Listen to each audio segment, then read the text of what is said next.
જય ગોપાલ અને જય દ્વારકાધીશ. તો સ્વાગત છે આપણે એક નવા મિની વ્લોગની અંદર. તો આજે છે ગુરુ પૂનમ, નાઈ ધોઈને મસ્ત ફ્રેશ થઈ ગયા છે અને આપણે જાણવું છે જાંબુના ગુફાએ રામેશ્વર બાપુની પૂજા કરવા માટે. ગાડી ગાડીની સીધી આપણે લઈ લીધી છે ગોપનાથ મહાદેવના દર્શન કરવા માટે. આમ તો હું કોક દી જાઉં છું અઠવાડિયામાં 2 થી 3 વખત. આજે ગુરુ પૂનમ છે તો આપણે મહાદેવના દર્શન કરતા જઈએ. વાતાવરણ ઉપર ભરોસો કરવા લાયક જ નથી, કારણ કે મિત્રો કાલે હતો તડકો ને અત્યારે છે ને કાળા વાદળ એટલા બધા છે ને તમે વાત ન પૂછો. હમણાં જ વરસાદ આવી જાય ને એવું લાગી રહ્યું છે. તમે જે અમે ડુંગર જોઈ રહ્યા છો ને મિત્રો, એ આખો બોર્ડો ડુંગર છે. વાતો ઓછી કરીને ફટાફટ જાય આપણે ગુફા તરફ, નકર વરસાદમાં છે ને ન્યાય નહીં પૂગવા દે.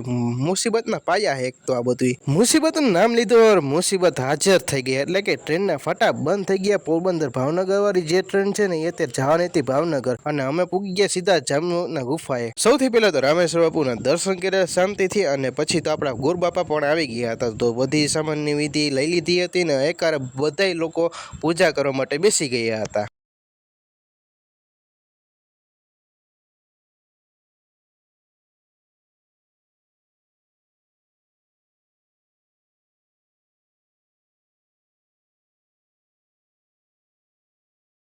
ગુરુ પૂનમની પ્રસાદ લઈને સીધા આપણે દુકાને પૂગી ગયા હતા. અને ગુરુ પૂનમ વિશે 2 શબ્દ કેવા હોય તો જરી કમેન્ટમાં કહેતા જજો, અને હા ફોલો પણ કરતા જજો. તો આજનો મેન્યુ અહીં સુધી રાખીએ, તો મળીએ કાલના મેન્યુ લોક સાથે. જય ગોપાલ અને જય દ્વારકાધીશ. તો મળીએ કાલે.